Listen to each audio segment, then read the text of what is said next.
नमस्कार। सत्य हिंदी के फिल्म समीक्षा शो में आपका स्वागत। मैं हूं प्रकाश हिंदुस्तानी। आज मैं बात करूंगा नीरज घेवान की फिल्म होम बाउंड के बारे में। इस फिल्म को अंतर्राष्ट्रीय स्तर पर बहुत सम्मान मिला है और इसे ऑस्कर में भारत की तरफ से भेजा जा रहा है। ये बहुत ही महत्वपूर्ण बात है कि फिल्म एक ऐसे मोड़ पर है जहां पहले ही इस फिल्म की बहुत प्रशंसा हो चुकी है। अब ये फिल्म भारत के सिनेमा घरों में लग चुकी है और लोग इसे देख रहे हैं। कुछ लोग इसकी तारीफ कर रहे हैं और कुछ लोग इसे बकवास भी बता रहे हैं। ये फिल्म मनोरंजन के लिए नहीं है। अगर आप आम मनोरंजन के लिए मारधाड़ वाली, एक्शन वाली या नंगाई वाली फिल्म देखते हैं तो ये फिल्म देखने मत जाइए, क्योंकि इसमें ऐसा कुछ भी नहीं है। इसमें कोई कारों की रेस नहीं है, फाइटिंग के सीन नहीं है, कोई अश्लीलता नहीं है, कोई चुंबन दृश्य नहीं है, कोई दोहरे अर्थों वाले मजाक नहीं है। इसलिए फिल्म, अगर आप ये सब देखने के लिए जाते तो फिल्म मत जाइए। इसमें वो सब चीजें नहीं है। लेकिन इस फिल्म में वो चीज है जो आमतौर पर फिल्मों में नहीं होती, इसीलिए ये फिल्म खास बन गई। होम बाउंड का अर्थ हिंदी में कोई ठीक ठीक अर्थ बड़ा मुश्किल है, इसलिए होम बाउंड शब्द ही ठीक लगा। मुझे भी लगता है कि इससे बेहतर नाम इस फिल्म का नहीं हो सकता था। जो लोग अपने घरों में कैद हैं, या जो लोग अपने घरों से बाहर नहीं निकल पा रहे हैं, या जो लोग अपने घरों की ओर जा रहे हैं, ऐसे लोगों की कहानी है होम बाउंड। वैसे ये दो दोस्तों की कहानी है जो पक्के दोस्त हैं और जीवन के उतार चढ़ाव में साथ है। दो युवा लोगों की कहानी है।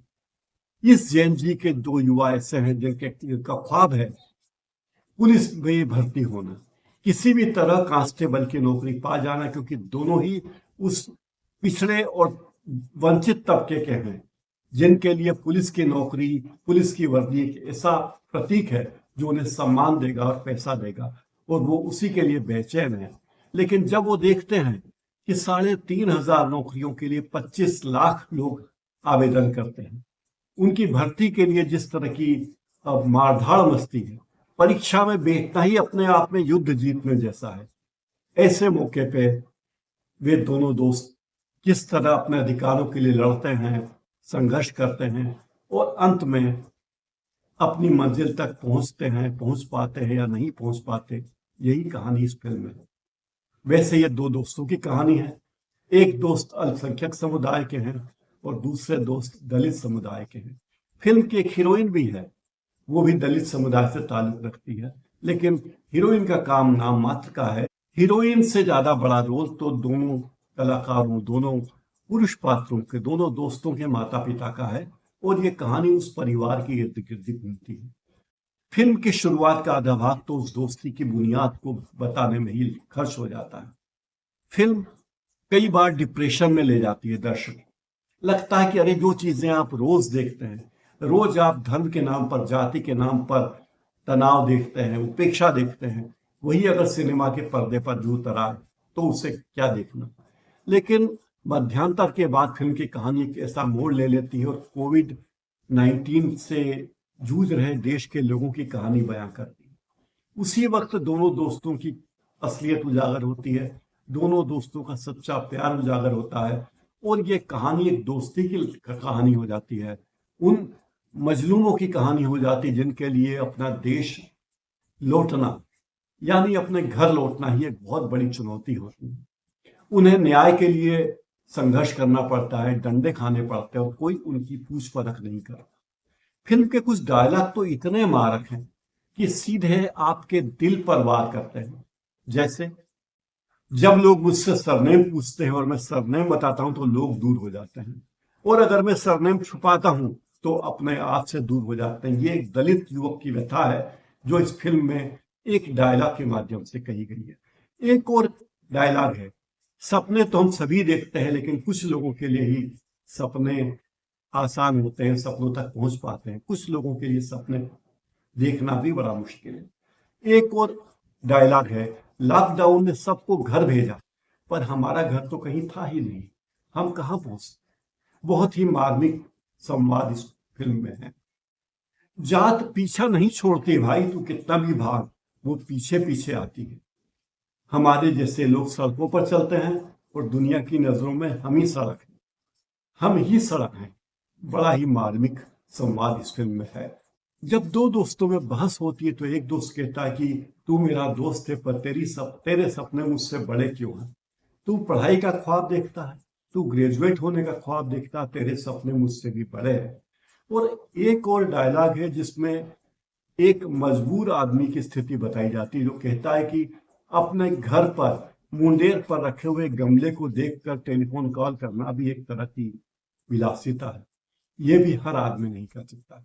यानी हर आदमी का घर नहीं होता, हर आदमी के पास गमले में पौधा नहीं है और हर आदमी के पास मोबाइल भी नहीं है कि वो बात कर सके। यानी जिस देश में लोगों की ऐसी स्थिति हो, उन लोगों की स्थिति को बयां करती है ये फिल्म। नीरज घेवान की यह फिल्म 2020 में बशरत पीर के एक लेख पर आधारित है। ये लेख न्यूयॉर्क टाइम्स में छपा था और इसी लेख के आधार पर, इस लेख में जो कहानी बताई गई थी दो दोस्तों की, उसी के आधार पर यह फिल्म बनाई गई है। फिल्म के निर्माता ने इस कहानी को पढ़कर, इस लेख को पढ़कर इसके कॉपीराइट खरीदे और उसे कहानी के रूप में ढालने के प्रयास शुरू किए। इस फिल्म को कहानी में ढालने में उसे कोई 5 साल लगे, लेकिन इसमें वे कामयाब हुए। कांस फिल्म महोत्सव में इसे अनसर्टेन रिगार्ड सेक्शन में अच्छा स्टैंडिंग ओवेशन मिला है और सर्वश्रेष्ठ फीचर फिल्म के लिए इसे ऑस्कर में भारत की ओर से प्रविष्टि भी मिली है। ये एक बहुत बड़ी उपलब्धि कही जा सकती है। इस फिल्म की सबसे बड़ी खूबी है मोहम्मद शोएब अली के रूप में ईशान खट्टर का जबरदस्त एक्शन। चंदन कुमार बने विशाल जेठवा ने भी उतनी ही मेहनत की है और जाह्नवी कपूर जो सुधा भारती के रोल में है, उनकी भी भूमिका है, लेकिन उनका रोल बहुत ही नगण्य है, बहुत छोटा सा रोल है। उनसे बड़ा रोल तो चंदन यानी विशाल जेठवा की बहन वैशाली का है, जिसे हर्षिका परमार ने निभाया है। चंदन की मां के रूप में शालिनी वत्स ने जबरदस्त काम किया है और बताता है कि किस तरह से एक मजदूर के पैर में पड़ी हुई बीवाइयां उसके बच्चे को चुभती है। वो बच्चा कहता है कि तुम्हारे पैर में जो बीवाइयां पटी पड़ी हैं, ये किसी खुरपी की तरह है। अगर तुम्हें किसी खेत में कटाई करना हो तो खुरपी की जरूरत नहीं है माँ, तुम पैदल चलकर जाओ तो वे फसल अपने आप कट जाएगी। यानी इतने मार्मिक डायलॉग है। वो कहता है अपनी माँ से कि तुम चप्पल पहन लो, और चप्पल नहीं पहनती है माँ। और अंत में जब बेटा कमा कर अपनी माँ के लिए चप्पल भेजता है और वो चप्पल माँ तक पहुंचती है, तब उस बेटे का जीवन खत्म हो चुका होता है। और प्रेमचंद की किसी कहानी की तरह ये फिल्म लगती है। ये फिल्म सेलुलाइट पर एक कहानी है, एक कविता है, एक काव्य है, कह सकते हैं। इतने मार्मिक तरीके से पूरी फिल्म को फिल्माया गया। इस फिल्म में दो दोस्तों की कहानी, एक दलित और एक अल्पसंख्यक की कहानी है, और जिस तरह से वो कहानी आगे बढ़ती है, जिस तरह उनमें दोस्ती है, जिस तरह उनमें झगड़े होते हैं, और किस तरह मजबूर होकर वे दोनों ही सूरत की एक कपड़ा मिल में मजदूर बन जाते हैं। तभी लॉकडाउन लगता है और लॉकडाउन में वे 1200 किलोमीटर दूर उत्तर भारत में अपने गांव पहुंचने के लिए जो जद्दोजहद करते हैं, उस जद्दोजहद की कहानी आपको आंखों में आंसू ला देगी। इतनी मार्मिक कहानी है और आपको लगता है कि हर व्यक्ति कितना मजबूर है। कोविड-19 में व्यक्ति कितने मजबूर थे, प्रशासन और पुलिस की भूमिका कितनी कठोर हो गई थी और आम आदमी की जिंदगी कीड़े मकोड़े से बदतर हो गई। ये पूरी कहानी हम सब ने देखी है, अपनी जिंदगियों में भी देखा है, लेकिन फिल्म के पर्दे पर एक बार उसे फिर जीवंत होकर देखना आपके दिल को तार तार कर देने के लिए काफी। कोरोना एक ऐसी ट्रेजेडी है जिसे भारत के लोग कभी भी नहीं भूल पाएंगे। उसका एक एक मंजर हमारे आंखों के सामने है। हम लोगों के घरों के दरवाजे बंद हैं, अस्पतालों के दरवाजे बंद हैं, मदद के दरवाजे बंद हैं, कमजोर लोग सड़कों पर हैं, नंगे पांव भूख से बेहाल, और वे इस दौड़ में शामिल है, किसी तरह उन्हें 2 जून रोटी मिल जाए और वे अपने घर पहुंच जाए। नीरज खेवान ने इसे इस तरह से उतारा है कि आपको लगता है कि वो सारे दृश्य एक बार फिर जीवंत हो गए। ये कहानी जेन जी के बारे में भी बताती है। वो जेन जी जो नौकरियों के लिए संघर्ष कर रहा है, जिसका ख्वाब पुलिस की नौकरी, पटवारी की नौकरी, मास्टर की नौकरी या कोई भी नौकरी है, और 2-3 हजार पदों के लिए लाखों लोग आवेदन दे रहे हैं। परीक्षाएं देना ही युद्ध में लड़ने जैसा है। परीक्षाएं होती हैं तो नतीजे नहीं आते, नतीजे आते हैं तो उसमें कितने संघर्ष है, कितने पक्षपात है, भाई भतीजावाद है, ये भी बात किसी से छुपी नहीं। फिर उन परीक्षाओं के जब नतीजे आते हैं तो नतीजे कब आएंगे ये कहा नहीं जा सकता, वर्षों तक उसके नतीजे नहीं आ सकते। जो नौजवान नौकरियों के लिए आवेदन कर रहे हैं वे बूढ़े हो जाते हैं और उन्हें नौकरी नहीं मिलती। ये इस जेन जी की, भारतीय जेन जी की असलियत इस फिल्म में दिखाई गई है कि वो आज कहाँ खड़ी है। उसे कांवड़ यात्राओं के लिए बाध्य किया जा रहा है क्योंकि उसके पास कोई काम धंधा नहीं है और नौकरियां एक ऐसा ख्वाब बन गई है जो उन्हें नहीं मिलती। और अब सवाल है, लोग पूछेंगे कि वे लोग, युवा लोग नौकरियों के लिए क्यों भाग रहे हैं? तो इसलिए भाग रहे हैं कि उन्हें कहीं भी आर्थिक सुरक्षा नहीं है और वे जीवन के संघर्ष में उलझे हुए हैं। ये फिल्म दोस्ती, जातिवाद, गरीबी, सम्मान की तलाश की भावुक दास्तान है। सच्ची घटना पर रियलिस्टिक फिल्म है। फिल्म के शुरू में ही कहा गया कि ये सच्ची घटना से प्रेरित है और उसके बाद ये डिस्क्लेमर आता कि ये फिल्म काल्पनिक है और मनोरंजन के लिए बनाई गई है। हालांकि इस फिल्म में वैसा कोई मनोरंजन नहीं होता जो जैसा कि आम फिल्मों में होता है, लेकिन यह फिल्म सशक्त किरदारों के लिए, शानदार अभिनय के लिए हमेशा याद रहेगी। बताती है कि किस तरह हम अपने देश में लोग संघर्ष कर रहे हैं। फिल्म का बैकग्राउंड म्यूजिक और एडिटिंग कहानी को बहुत मजबूत बनाते हैं। कुल मिलाकर यह फिल्म भावनाओं को जगाती है और समाज को आईना दिखाने की कोशिश भी करती है। लेकिन इस फिल्म की कुछ कमजोर कड़ियां भी है। कमजोर पक्ष ये कि यह फिल्म इतनी धीमी गति से बढ़ती है कि दर्शक ऊबने लगता है। अगर आप तेज गति का मनोरंजन चाहते हैं तो यह फिल्म आपके लिए है ही नहीं, मैं पहले ही कह चुका हूं।